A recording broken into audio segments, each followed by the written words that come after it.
Hello everybody. I want to read a poem today by Amy Miller called Sleep in the Wild. I'm going to fix this just a little bit first. There we are. Okay. Sleep in the Wild.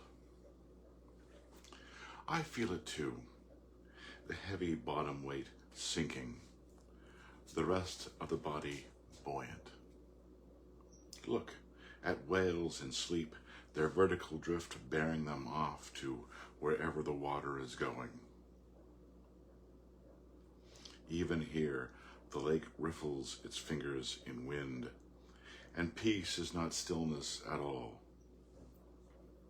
We're all in motion, 16 pelicans herding fish with the nests of their bills, a trout skipping in and out of the boat's shadow. Even the diamond lace of sun on the lake's bottom of mud and furred timbers. We're all in some kind of sleep here too. I feel it. My cells suspended, a buoy half leaning in a dream, a dragonfly riding on the deck. Whatever state, wakened dark between, it drifts in the body all through the long-held breaths. Great poem by Amy Miller. I want to say a couple things about it. And let's just start with whales.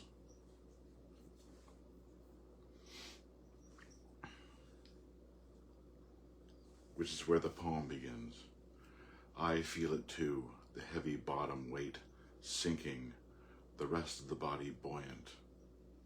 Look at whales in sleep, their vertical drift bearing them off to wherever the water is going. If you didn't realize, some whales, like humpback whales, sleep vertically. So they're able to shut off half of their brain, close their blowhole. The whales breathe through the tops of their heads through a blowhole. They close that up. They go to sleep, and they're up and down. So there's a couple of pictures you can go online of whole pods of humpback whales sleeping, and it's kind of beautiful. It's a little bit eerie sometimes, I think, but just an interesting kind of image to kind of start this poem out with. These whales asleep, up and down.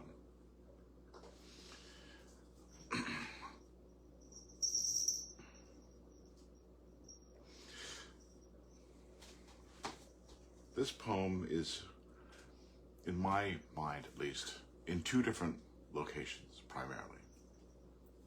We start off in the ocean. We have whales, and we have, and then whenever the water is going, and then we turn. Even here, the lake riffles its fingers. So we're in the ocean, and we're at a lake. We're at a big, giant bass place, and then we're in a small, even a more intimate location in comparison.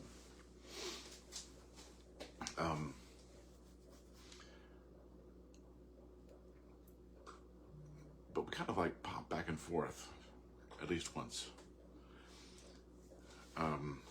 Because maybe this is just my Northwest bias.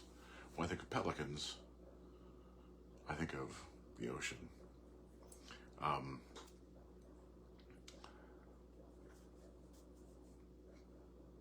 The place I've seen pelicans the most is when I visited New Orleans. So maybe at Lake Pontchartrain. But this, to me, has a more kind of a Northwest flavor to it. So we start off with whales here at the lake, fingers of the wind. We're all in motion. 16 pelicans. And then, the way this is going, oh, I forgot to mention, this is a poem that is in terrain.org. I'll put a link to it. It's one stanza. And so if you want to read along with it, I'll put the link where you can find it.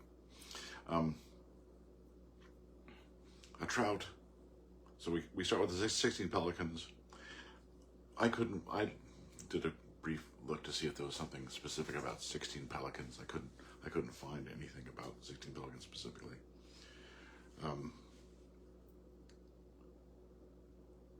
Trout and the very, I think, interesting image of the diamond lace of sun on lake's bottom of mud and furred timbers. Up here in the Northwest, we have a lot of reservoirs, and a lot of times what happens is the engineers come through, cut down all the trees, the ones that can be used for lumber, carted out. The rest, the scrub trees, stumps, a lot of times the branches or whatever, are just on the bottom, and then as the lake fills up with water, then those become the bottom of the lake, which includes stumps and branches and small trees. Fills up with mud, and then, are covered with moss and weeds and other things. So the furred timbers, I thought, was just a beautiful image to have. Amy's got two words that are repeated here. It starts, first line, I feel it too. Then down towards the bottom, I feel it. So I think it makes sense to kind of pay attention. When someone's showing you something, pay attention to it. I feel it too. Excuse me. I feel it too. The heavy bottom weight sinking, the rest of the body buoyant.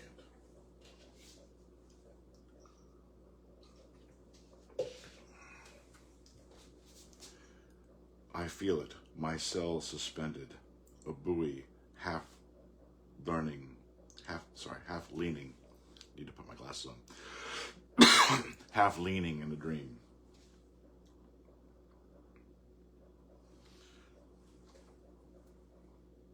So those two things we talk about something, we bring back focus to that thing.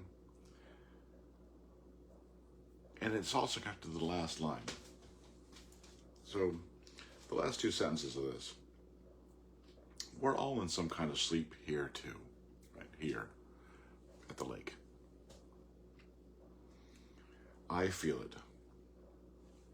My cells suspended, a buoy half leaning in a dream, a dragonfly riding on the deck. Whatever state, this is the last sentence, whatever state, wakened, dark, between. It drifts. So I feel it too, I feel it. It drifts. In the body all through the long held breaths. It drifts. I feel it. What is it that we're feeling?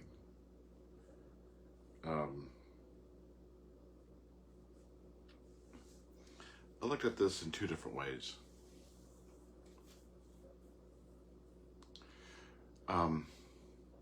One is motion. We are in motion. The whales are asleep. Their vertical drift bearing them off to wherever. The word drift here, Amy is very clever because it means two different things in this particular line. Number one, they have drifted in consciousness. They are asleep. They're drifting in consciousness, but they're also physically drifting with the ocean. The ocean is moving them from place to place. So they are drifting in that sense as well. The word drift comes back at the end of the poem as well. Whatever state waken dark between, it drifts. So it is drifting like the whales are drifting.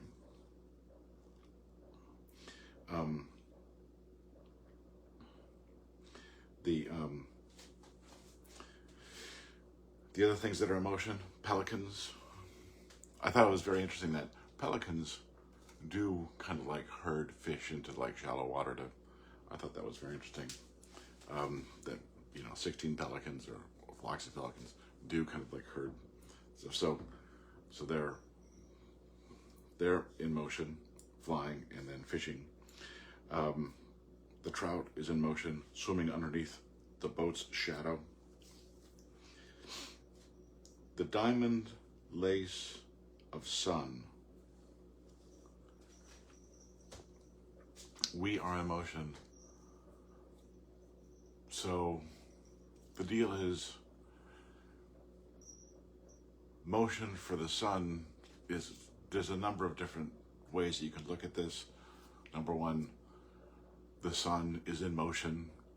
Either you can say the sun is in motion because the earth is in motion, where the earth is turning, and we're seeing the sun is in a fixed position, but the sun is also in motion because we're on the outside, in the spiral arm of the galaxy, and the spiral arm is in motion. The sun is in motion as the earth rotates, but we're also revolving around the sun. But also, the sun's rays are in motion as they go into the water. So there's like 5 different types of motion in that line.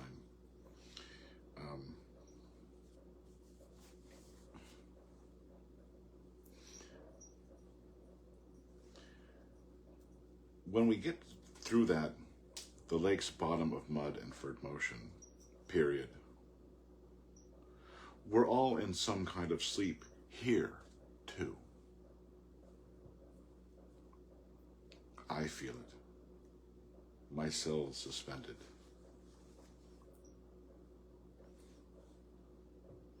I feel it too. My cells suspended, a buoy. So here we have buoy and buoyant.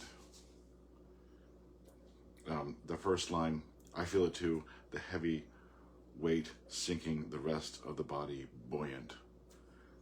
Buoyant and buoy, buoy is a root of, or they share a root with buoyant. So lots of kind of like parallels between that first line and the towards the bottom of the poem.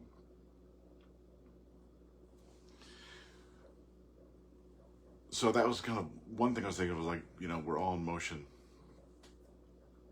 The other is just being conscious and being unconscious.